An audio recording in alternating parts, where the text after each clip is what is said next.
Mami ma wakwaba na tew no ano ye hye yen komo na say live ewo Adom TV na Asempa 94.7 ntutie wa Asempa ye da se wakan ho aha so ya Adom TV na watwi dwumadie na wo hye etie no twum good for oil Moses suspension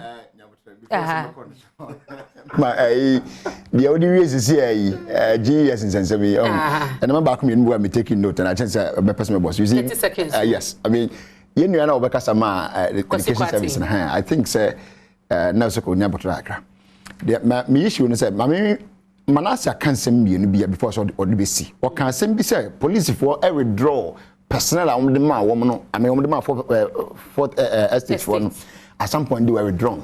The question is Ghana Police Service, the hierarchy, is it because you're interested in preventing crime? You're interested in preventing crime? Because you'll be quite a two and a mom be saying, I don't say a Syria, you be here say, or not mention what even though I'm running my for several arrests, but the police for can one, any moment far better than someone one because you must have do any panel, everything. Then another point to make here was Professor Amankwa can say top officials with the Free SHS Secretariat and Ministry of Education were involved in some kind of corrupt acts, BNI or qualify for the BNI and then the then BNI now NIB and the CID investigation. And so on.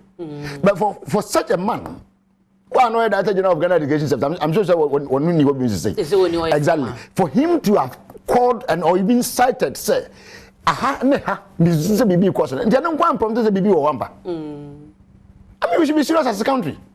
Because on what Seneca said to me, I say, if you are Metamono, and as a madam, and you never said that when Mamma and Jimua, more investigators and taking the matter serious. Because I'm winning.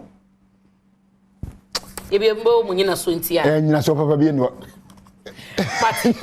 Okay, good for you. Oh, dear. No. A placement here, so. No. As a for Jebreno call. Sebia, Manasika surface. We see them. Manasik him for a batter. Coming here, person can also be correct and also be try to straighten one. Oh, come on, bananas on it. On your banana.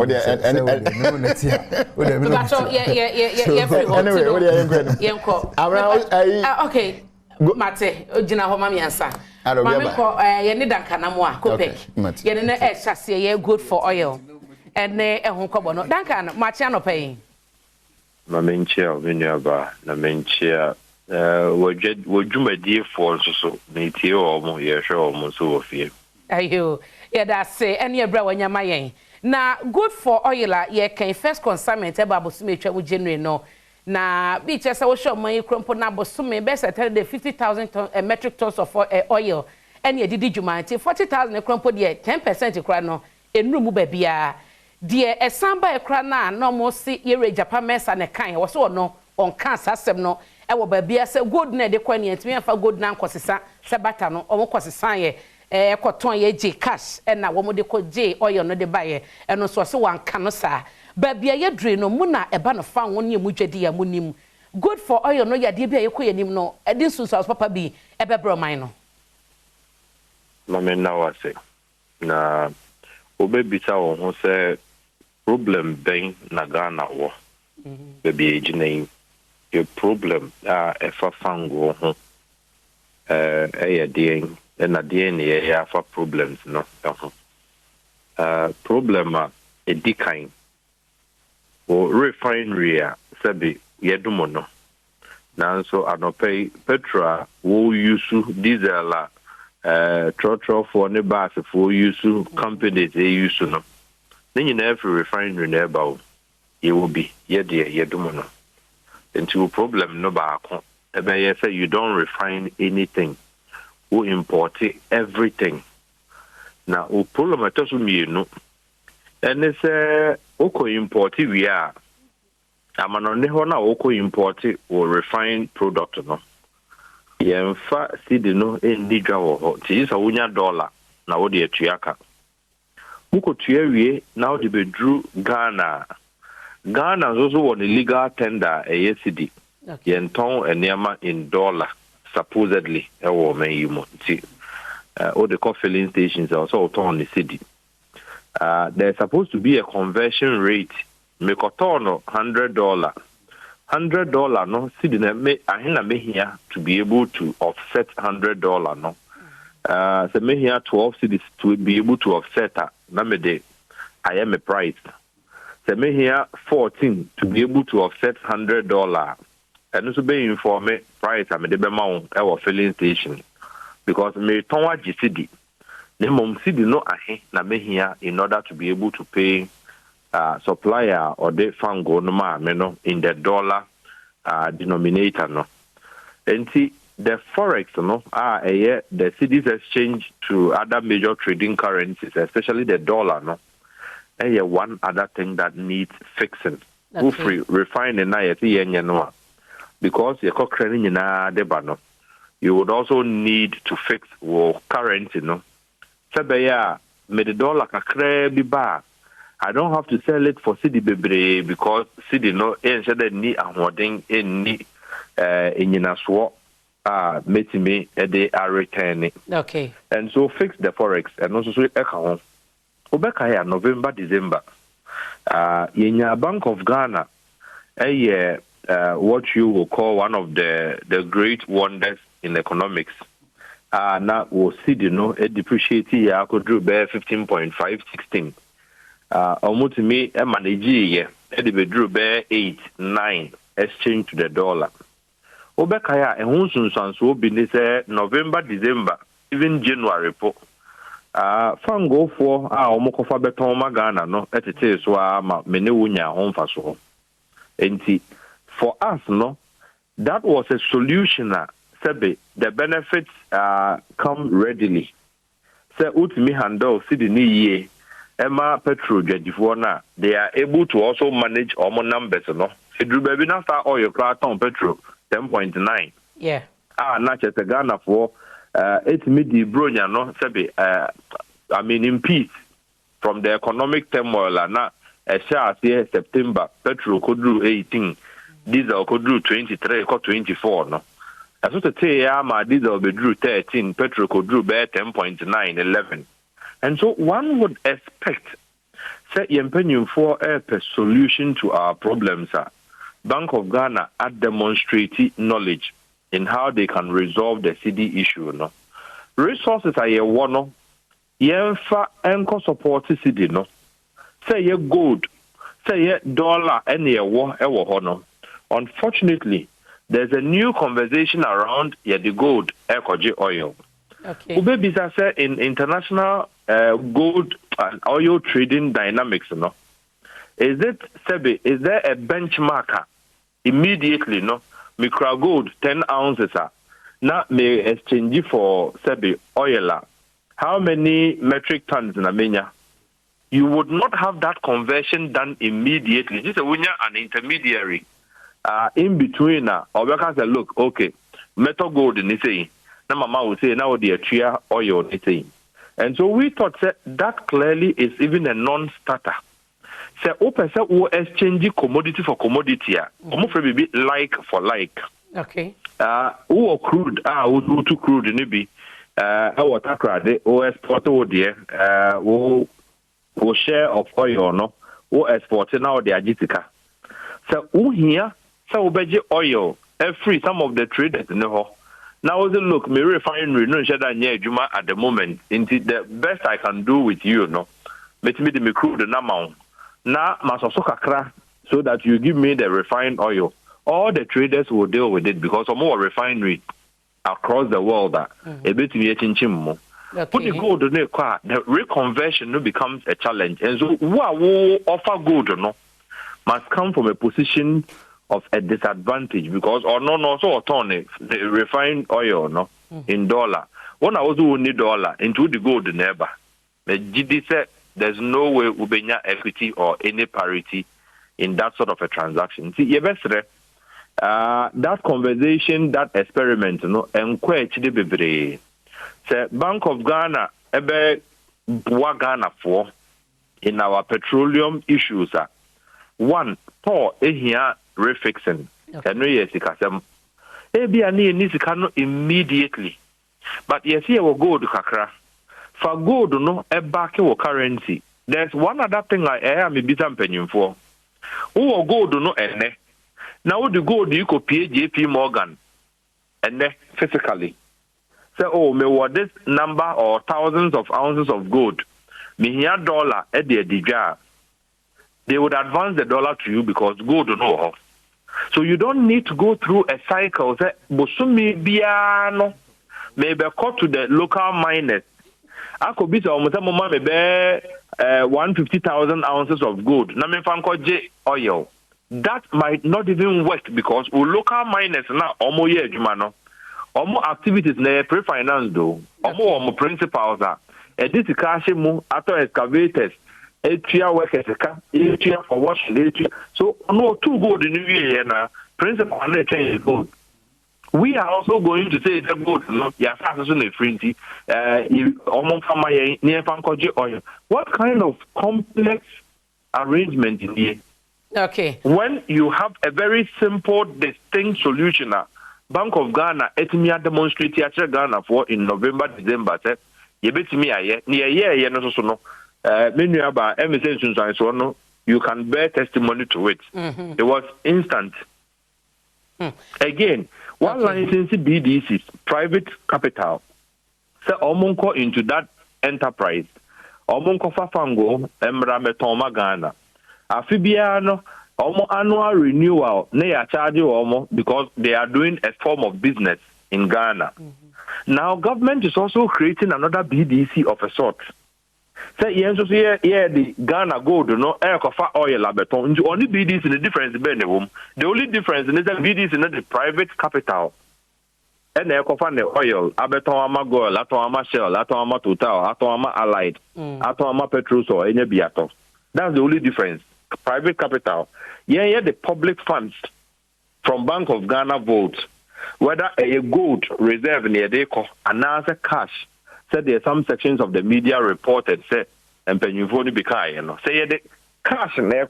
We are simply creating a competition for the BDCs in a space that regulatory almost license renewal. Who is interested in this? Say individuals be and a what sabe abaimu and a person a cover oil bar. Let them go and register as sabe BDC as well. Okay. So almost trading model no would be say almost person almost the almost use gold and a day or you traders see engage. Yeah, nobody will stop them.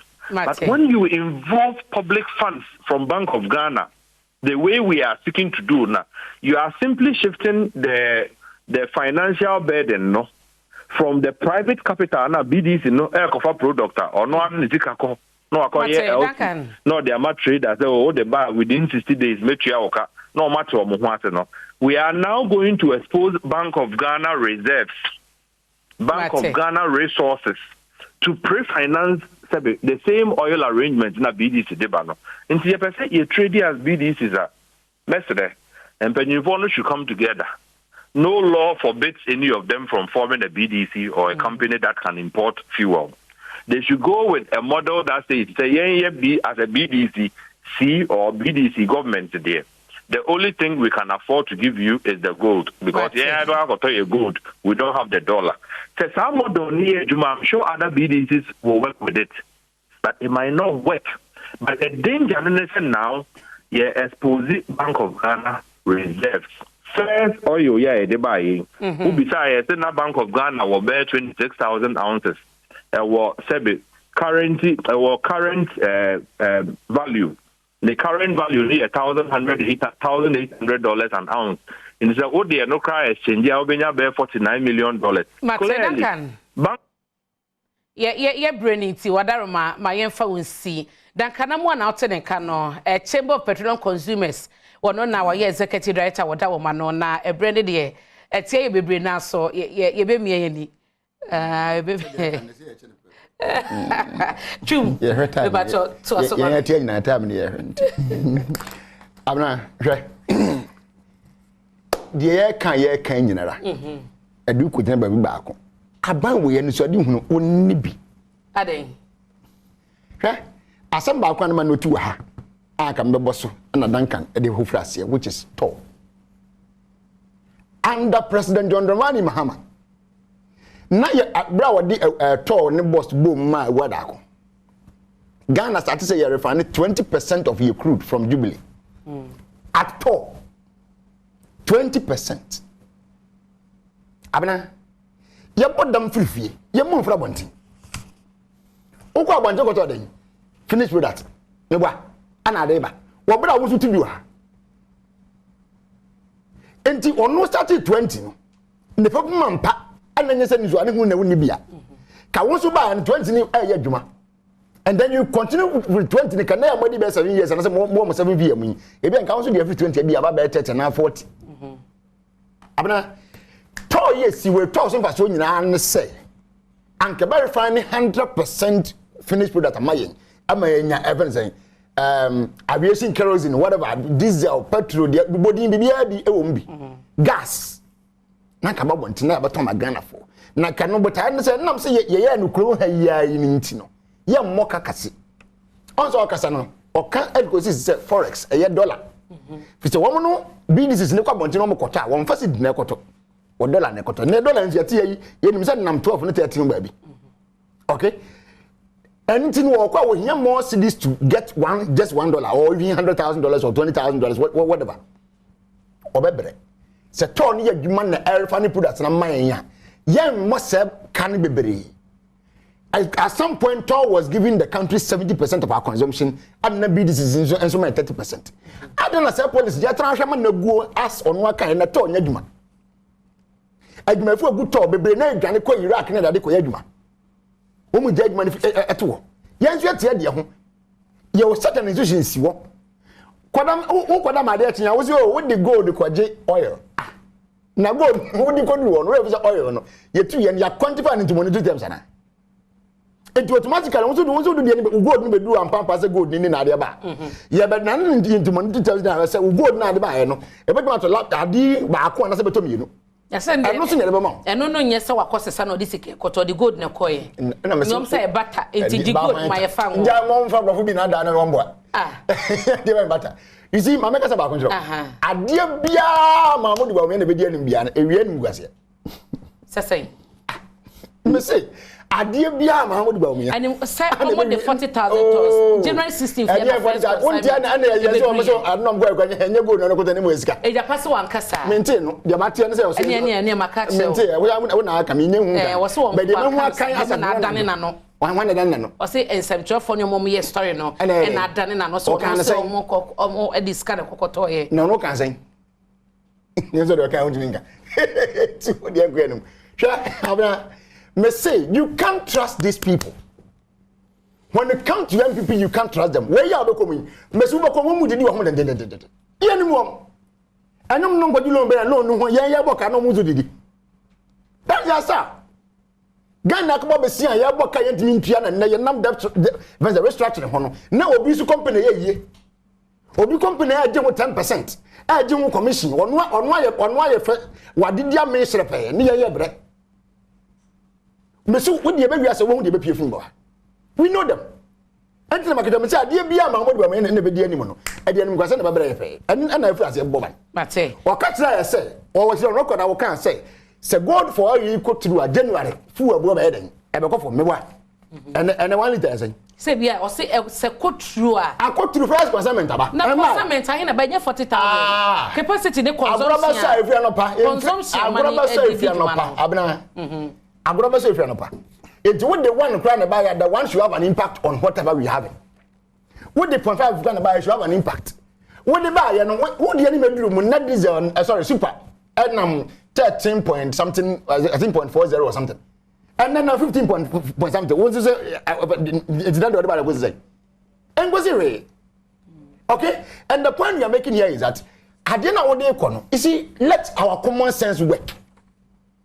Let our common sense work. Who was such an institution? Who trust ya sham magmana go who trade my foka? What is a good time na woman magmadiana? You are still paying them. For what use? For what use? As any person the woman so almost said if you are trade mum na one magmadiana. RFCC and yadma bibi and yadma no msi wakeke. But so no what matter is kada to account ya diaka. O yadma bay. One yadma bia. Yet who go to an ka obo no ka. Who the pensions? Who the taxes, man? And you are still wasting money on this things. And come out, you say, I don't say, Miss San, Hosaka, me call Dubai, me call Russia, me call him for copper oil with the Bagana. Who the Bibiaka and say, Oko Horn. I hear say, Vessel now, what the finish with that, and go move on the band, every. So, Jaka, good. Abraham go yam go get duty no. Go to seven. Vessel now, what the say, finish with that, and go move free. So Russia, so you Dubai, so everybody go about Ghana. You pay them. Is it not reasonable to have just used a DCA on anyway? Yeah, take right here. Sabia no juma no ne cost was say komo what they compare ni be a hanu ni be convenient e dia mo man no. It's never true and can never be true. It's never true and can never be true. Say what you fuck crude free jubilee take right. At the refinery what tomorrow refinery it will be more expensive than say with the free wa quarter finish with that free Russia and now Dubai the Ghana. Me that say. How possible can that be? Asafoje good for all you in Nnawotwe amutu. The former president call say was suspended. The minority put it. I want to go my back with me. The reason why the former president said I didn't call was some of the parliament, not parliament in Jitum, and send them to me to Sada because I know how even though said no, now a better said Mocas way better no. Would be few more deliberations so and Sana to me. The reason is very simple because a Supreme Court case back on energy, I can say. Any transaction biara one of the parties for instance ejina o man from na wouldn't need this was one we hear parliamentary approval and once for instance company ko ye no be ko ye say better trade assume it is better mpo ye no ko say wo mo nya Ghana fo no mo ya amanone fo no you need parliamentary approval that is why they are saying that enti Asafoje ho asem te saying na monim dada na monim okay me da wase we dey wadaruma na ma stress mamre kaka ready. Ya kan ya da mata na kan ya. Me das wadaro. Wo dey amano. Ya da amano. Me bam kakra bi wo dey. We no minim se otiasem, minim se minim so tiasem. Pacho metio. To me tremu ma bebusuafo e boso me frɛ ho atiase yi. Now, gold for oil, good for oil.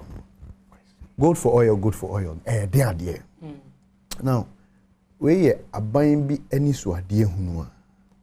Na for some time now ye cedi na honden against the dollar no e kofo dollar no e ho aba be din and the reason for that too can be explained etina ama ye fango sem e kosoro e di entina ye fango sem e kosoro because ye BDCs na wo krom ha no at every period a wo pese wo kokra fango e bagana no they spend about $450 million. No more they kraba.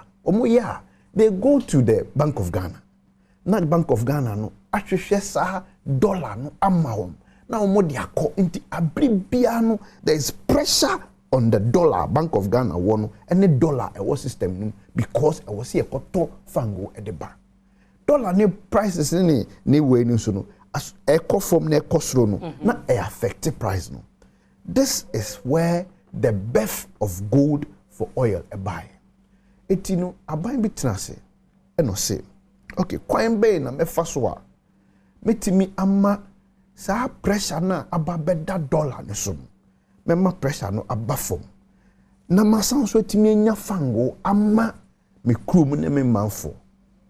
Okay, now me wo agudie bi a your friend gold and let people know say Ghana hano your Minerals and Mining Act no at clause 7 actually say gold bia e wo krom ha bia your mine Ghana dia and it resides in with the president say ukotu gold I was a president e first right say meto ana mento and sana wait me hokoton amanoni. Okay, so now this is the transaction. It's two streams. Stream number 1, and he said, Bank of Ghana no beto gold through PMMC. Ewo yen minus ni ho. Otoa me escrow account ewo foreign. Or the ko oho. Na wakoko pe obia. Ono nso pay gold no. Na ono ne to ye gold na. Or the sa gold no friend say proceeds no akwa pay oil.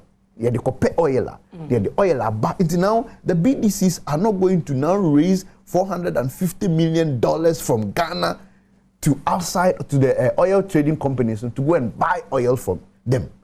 That is one stream. The stream number one, say me can obi abeti asia, me kita gold, me de kwa manone, akope tofo, me nya tofo no anase says kana me nya free gold in the moon. Me de kwa fango aba. Stream number one. Okay. Stream number two, me kita gold no. Me the gold ne ko oil trading companies ni bia. Womo no wo sa muscles ni ahonde na, womo so betimi ato gold ni straight na ono ama me oil. So two streams. Baako but ni nyina no eye your friend is butter. Obetimi aka say butter. You see, mene Duncan enya adwene say when they say butter, it is not necessarily like for like. Not true. Because you see, now me say question printing article be mame. There were 6 other companies countries womo any Iran an arrangement for oil from Iran so that they could circumvent the dollar. Senya, me sorry, Bofona Dawson. There were amai beye in Sia, Belgium, Denmark, Finland, Netherlands, Switzerland, and Norway. San Crawford eji fango every Iran. Omon fa dollar and ma Iran. Name mo Iran other products. Ebima Iran technology. Ebima Iran friends automobiles. Ebima Iran dairy foods. Ebima Iran natural gas. You don't know purely butter na it is butter. But you see, I'm approach na butter. Yes, of course. You see, now I'm sure 2 streams no. Me say stream number 1. Yes, say we be kona dia enye o man bia to na wadi sika dia koto. And I be na poku ahon ma me tu fa me so me wa hode no. Nti good now dia ba no mato me toye no. Me dia the reason is that and also now you see me me ka say ono so no sebe the NDC and John Dramani Mahama, they are bereft of knowledge. Sebi adwene a yede dwene e free ne yede ade foforo ne ma ba ne be bo manfo omuni bi. You see say a certain challenge or maimu na dollar ho aba to the point that you are telling other importers to say rice, to say oil, to say there said no sisi ano Bank of Ghana emma wom sa support na omma wom e de forex emma wom e kokra ne ma ba ntino. Now Bank of Ghana is not doing those transactions all because there's a pressure on the BOGs to raise $450 million to go so mo de be kokoto oil. Into the main fact coin be so na me fa reduce our pressure. Now, my men some NCP na me correct some misinformation be. Now, fango na ye de buy e diesel. Okay. Ni ntia e diesel ne say diesel na nipa bebre use trotro for buses akese ada ebia o ma moye friends o moye amade bronia the nudo na use diesel. So the consumption on diesel is more. So the diesel now you annually no so yes of course impact before gold for oil eba now super 13.60 40 now diesel 15.52 gold for oil for 41 metric tons and diesel buy so 1000 and then diesel 15.25 from 15.52 over say friend say arguably 2 cedis and above from on diesel. Pesos. Oh, 2 cedis and above from on diesel. 2 cedis no 2 cedis. No, 50 pesos. Yeah, pesos. 50 pesos. 50 pesos. Arguably. And when we are talking about barrels and that quantity, now we will reduce 50 pesos. So you've done something. And can we are say and I say German so sanianka diesel air cost no and by this time diesel and 18 cedis. It's me holding to that point. So kakana mo de buy no and now hold the price no but yes, thank you. It is about 10% of the 100% consumption you use to. Now the argument is that you're rolling it out. The argument is that they're rolling it out. And kakran we should be able to do 50 I'll say to me 50% of your consumption. Then ube who say ampa effect ni impact no enya ensunsan so e wo Ghana for so.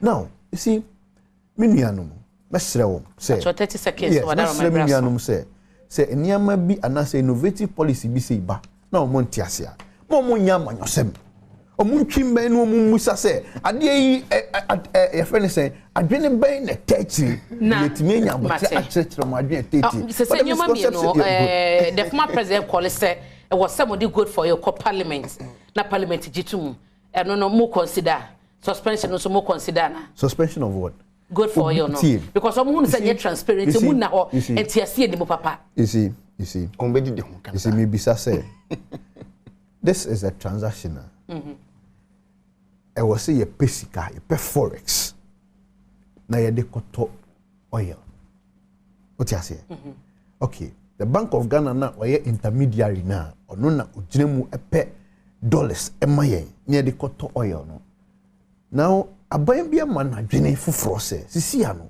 men for pressure into dollar ne so sa ne mum o mineral say gold to gold no gold ni ton mu no o ton gold no amano ne the forest you realize no fakope oil bread nti here parliamentary approval na look I believe there are legal luminaries who will believe say transaction ya wo mo kan no if it falls under that category say a year a co-parliamentar, it will go to parliament. But for me, I think that this is a straightforward transaction. A year innovative and creative enough. Suspension is more consider now. Suspension, I've told you, the benefit at the aba. Then I'll consider suspension. 1 minute. All right. Is it? Catch us for yes. One tier says, as some na ye can and you're bonus in the epeno, but you're perceived say. Who nim adi papa bi ofi a wo yi adwuma be ya yensan ho kwa bontene forex na mo de ma BDCs no it was not for free o goto na de abeto am ano no hia dollar to go and buy ade ni ntin wo currencies now man dollar okay nti enne no bisa ho se ne ya wo de buy BDCs na have they stop buying their product o guso to buy o munya to so the argument doesn't still add up you see okay so because this is Nibusu talk rudely. Sorry, finished products. Nibusu they back from. Sorry, I mean to Ghana. Nibusu they back Ghana. They be the China say. What when you money because Sabay at yes winti. So they would say Duncan no can say. Sabay so be abay any dear on one certain their way. Yeah, woman how. Ni mo can you say? As some of ye would ya catch on ye tell say ye time no. Ye be ase. Ah na ye funny ye kase ye oil ni bi okrum ha.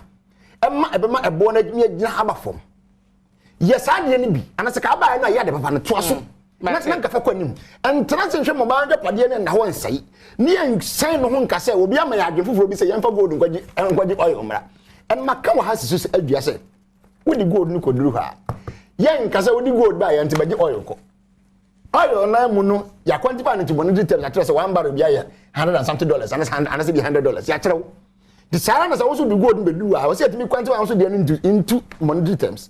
They are going to say, gold, yeah, they buy 1,000 ounces or whatever. A bet me, and I said, the 1 pounds, and I buy a bet me out 10,000 barrels of oil. They had no idea, Mamma, I'm Adiaba. Mate. But the Embusa, now would you go with the buy? Free. Me da say me pato ye brason anopayi ye sorry dwumadie no so panyifo anopa mo ka me hom ye Chumberima Esquire ye member NDC communication team member na Kwame Asafoje ye deputy director of external affairs edema MPP kwasi kwate joining or ye PRO edema education ministry Manase Azuri Awuni wono say investigative journalist na executive secretary edema Kopeko no so e kan ye ho